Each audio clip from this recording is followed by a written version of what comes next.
On referme cette page de l'emploi pour ouvrir une page maintenant consacrée à l'autisme avec Ludovic Givron qui va nous parler de tout cela dans un instant après le...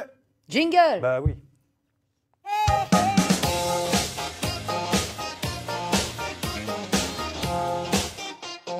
Comment accompagner correctement l'autisme, notamment en milieu scolaire? On sait que ce n'est pas forcément évident. Ludovic est là pour nous en parler avec son invité, Virginie Vellon, vice-présidente de l'association Hop Autisme 02. Bonjour Virginie. Bonjour. Bonjour Ludovic. Bonjour. Merci d'être là. Je constate qu'on est habillés exactement pareil, Ludo. Oui, on s'est concerté ce matin, n'est-ce pas? Merci de ton SMS, mais enfin 7h15 le matin. Chemise blanche, pull bleu, on est raccord. Alors Ludo, effectivement, l'autisme, c'est un monde qu'il faut comprendre, qu'on apprend à essayer de mieux comprendre et justement de mieux maîtriser, mais ce n'est pas le mot, mais de mieux accompagner. C'est le thème aujourd'hui, c'est votre coup de cœur justement, oui. Cette association. Oui, l'association, et je voulais en même temps donc du coup parler de ce qu'est l'autisme. Ça reste aujourd'hui encore un sujet tabou.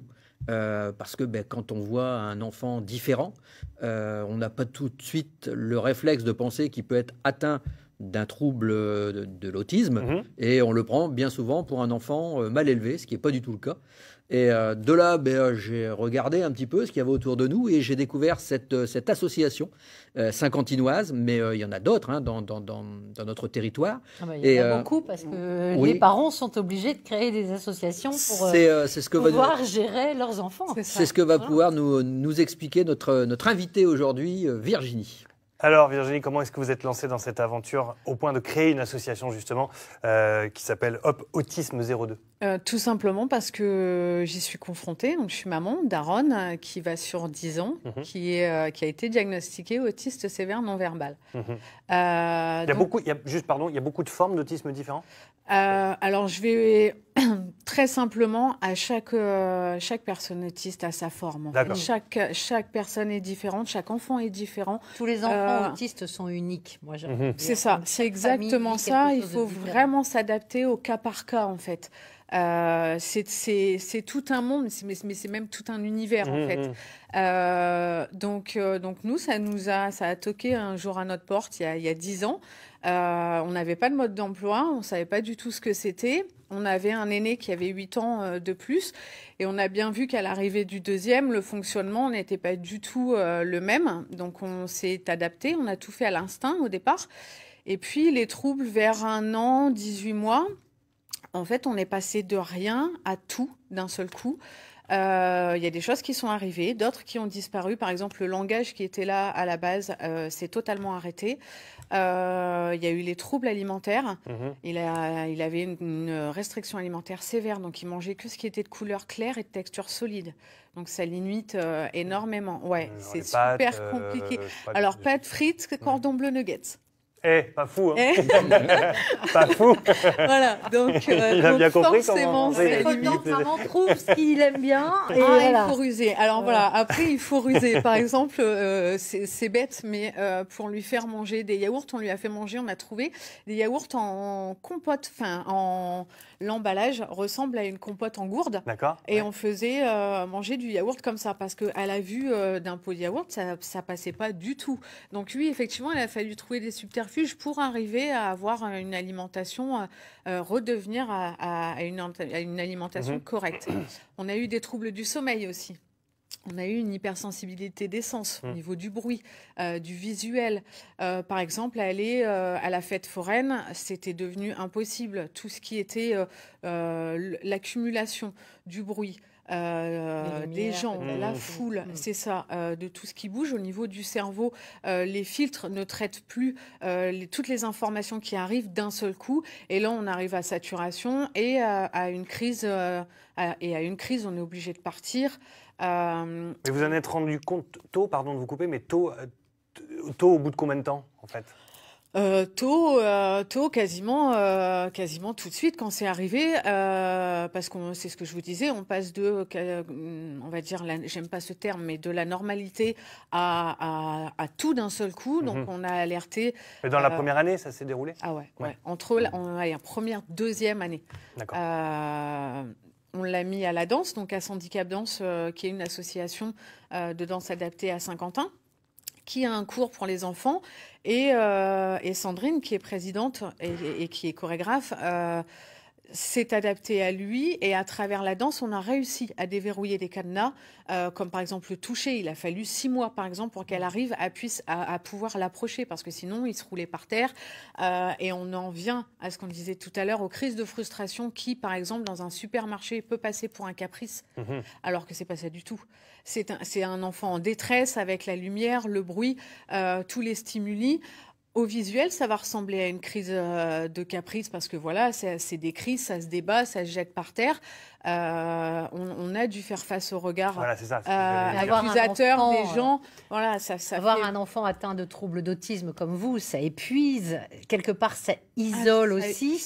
Et au niveau de la fratrie, ça ne doit pas être évident non plus pour son grand frère. Pas du tout. Mais en fait, notre Aaron était touché par l'autisme, mais nous, on l'a été aussi.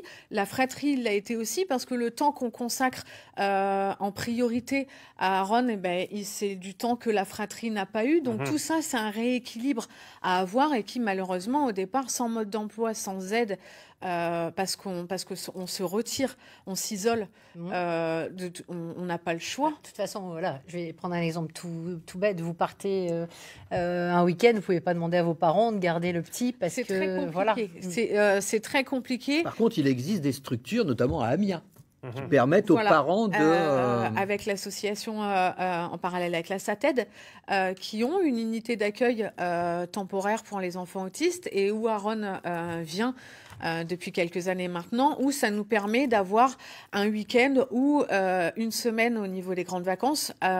Donc lui, il vient sur Amiens faire ses activités et nous, on a du temps de repos pour pouvoir partager avec la fratrie. Mais je vous avoue que les premiers week-ends, on a dormi. Ouais. C'est vrai qu'on a du mal à se mettre à la place des accompagnants. On en parle souvent en matière de... Alors, effectivement, le mot n'est pas adapté, mais de handicap, des personnes qui subissent et qui... Voilà, vous partagez la vie d'Aaron, forcément, ça a des conséquences sur votre vie. Ce regard des autres et cette gestion, justement, de l'accompagnant, comment on peut... Alors, il existe... Faire en sorte de l'accompagner là aussi. Il existe des structures administratives qui viennent en aide, en fait, mais ce sont des aides ponctuelles. Et malheureusement, les parents n'ont pas d'autre solution que de créer des associations. Premièrement, pour se retrouver avec des gens qui se comprennent. Parce qu'il faut comprendre, voilà, il faut vivre la même chose pour le comprendre. Et puis, s'entraider. Entre parents, on s'entraide et on s'entraide d'autant plus facilement que quand on est confronté au même handicap. On va s'intéresser maintenant à l'autisme en milieu scolaire et évidemment c'est là où le bas blesse. En 2018, le gouvernement avait lancé un grand plan avec une mesure annoncée en application à la fin de 2021. On va voir si c'est mis en place ou non. On va suivre le quotidien de Corentin. Vous allez voir comment ça se passe, notamment en termes de milieu scolaire. Sa maman nous raconte son quotidien. Évidemment, c'est pas facile. Hop, on fait des petites boules ou des saucissons, Corentin? Séance de pâte à modeler entre Corentin, 5 ans, et ses parents. Activité à première vue anodine, mais pas tant que ça. C'est des moments de détente et puis on le voit évoluer parce qu'à chaque fois, il y a toujours des nouvelles petites trucs qui se rajoutent. C'est comme là, avant, il ne faisait pas les doigts. C'est magique, quoi. C'est une victoire. Dès l'âge de 10 mois, Céline repère chez son fils les premiers signes d'un comportement et d'un développement différents de ses 2 aînés. Mais il a fallu attendre l'automne dernier pour qu'un diagnostic soit enfin posé. Il a été diagnostiqué autiste modéré non-verbal. Il est reconnu au niveau de la maison départementale à plus de 80%, donc c'est quand même un cas, voilà quoi. Donc il a besoin d'aide.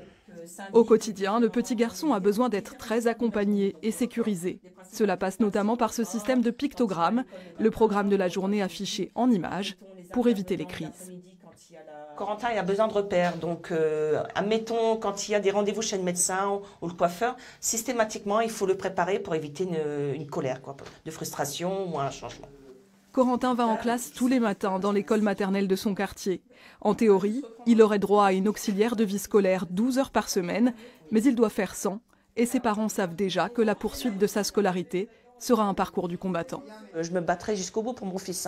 Il a le droit à une scolarisation normale il a le droit, il a droit à tout ce que les enfants ont droit, quoi, tout simplement. Avec d'autres parents d'enfants autistes de l'Oise et l'association Éclosion Bleue, Céline bataille pour l'ouverture de classes adaptées pour accueillir ces enfants en milieu ordinaire. 16 places en primaire devraient ouvrir à la rentrée prochaine. Une victoire parmi tant d'autres. Là, ça fait un mois qu'il dit « Maman, je t'aime », chose qu'il ne disait pas auparavant. Même au niveau manuel, il travaille, il en veut, c'est un enfant qui en veut, quoi, qui en veut beaucoup. Comme ses parents, qui veulent avancer avec leur fils et l'accompagner vers la plus grande autonomie. Et voilà, encore une fois, la question de l'accompagnement se pose. En France, on est pourtant a priori bien doté, mais on n'est pas les meilleurs, de loin. Très loin. On n'est pas les meilleurs. On avance tout doucement. Il y a du positif de fait malgré tout. Mais effectivement, on n'est pas les meilleurs et il reste encore beaucoup de chemin à faire. Beaucoup. Et notamment en prenant l'exemple des Suédois. Oui, alors on en fera toute une émission parce qu'en fait, il n'y a pas seulement par rapport à l'autisme, mais par rapport au handicap. Et la prise en charge. Le handicap a vraiment été intégré en fait à la nouvelle constitution de la Suède et ça mérite qu'on en parle, effectivement. Très bien. Bon. Alors, l'association Hop Autisme 02, concrètement, vous faites quoi? Vous organisez quoi? Vous faites des rassemblements, des échanges, des discussions? Comment ça se passe chez toi? Raconte-moi ton quotidien. C'est quoi l'idée globalement de l'association? Alors, c'est une multitude de choses. D'abord, on propose des activités artistiques aux enfants, par exemple de la musique, parcours de motricité. Des activités manuelles, donc c'est pareil, je voyais dans le reportage Corentin qui jouait avec la pâte à modeler. En fait, en jouant, ils n'ont pas l'impression de travailler. On n'a pas de médical chez nous, on n'en veut pas parce qu'on veut justement qu'ils aient des activités de loisirs. Et à travers ça, on les fait travailler malgré tout. En motricité fine avec la pâte à modeler, en motricité avec des parcours qui sont adaptés justement, et la musique. Tout le monde connaît les bienfaits de la musique, donc voilà, c'est magique. Et on voit des enfants évoluer et progresser très rapidement. Et sur une multitude de choses. Ensuite, on propose des temps de parole pour les parents ou les familles. Donc, on a les enfants qui sont avec les bénévoles, qui ont les activités. Et puis, on a un temps avec les parents, donc où là, voilà, on peut se poser, vider nos sacs, parler de nos problèmes sans jamais, et ça, c'est Dieu sait qu'on y tient, sans jamais avoir de jugement. Ouais, voilà. Et puis peut-être aussi ne pas le faire devant nos enfants, c'est ça. Voilà, c'est ça, c'est exactement ça, parce qu'on se retient toujours. Il faut toujours être fort, il faut toujours se battre, aller de l'avant, montrer que voilà, on y va. Et justement, ces moments-là permettent de pouvoir se poser et lâcher et trouver des solutions. Et c'est ce que tu disais, Ludo, tout à l'heure. C'est important de pouvoir communiquer avec des gens qui vivent notre quotidien, parce que tant qu'on l'a pas vécu, on ne sait pas ce que c'est. On écoute. On comprend, mais il faut vraiment le vivre pour savoir. Et on se retrouve entre nous, c'est hyper important. Parce qu'autour de nous, généralement, l'autisme, il n'y en a pas, alors qu'il y en a énormément. Et on salue aussi l'UEM, l'unité d'enseignement en maternelle pour enfants autistes, qui est basée à Saint-Quentin, qui fait un travail formidable autour de ça. Bien sûr, et puis se dire que eux, les enfants, peut-être, se considèrent comme normaux et que c'est nous, vis-à-vis de leur regard, qui sommes un peu différents. Peut-être que ça permet aussi de trouver des échappatoires. C'est ça. Je pense très sincèrement que c'est un échange. Et c'est un pur enrichissement d'avoir des enfants comme ça dans nos vies parce qu'ils nous recentrent sur l'essentiel et que tout ce côté humain, ça fait du bien. Merci beaucoup. Merci. Ce qui était important, dernier mot, ce qui était important, c'est de montrer qu'en fait, l'autisme, c'est pas seulement Good Doctor. C'est derrière, il y a... la série. Voilà. Virginie Vellon, vous êtes vice-présidente de l'association Hop Autisme 02. C'est à Saint-Quentin que ça se passe. N'hésitez pas à aller sur Internet pour trouver toutes les informations. Exactement. Direction le street golf. Maintenant, on file à Wagny. Retrouver Manu. On continue à apprendre ce geste si particulier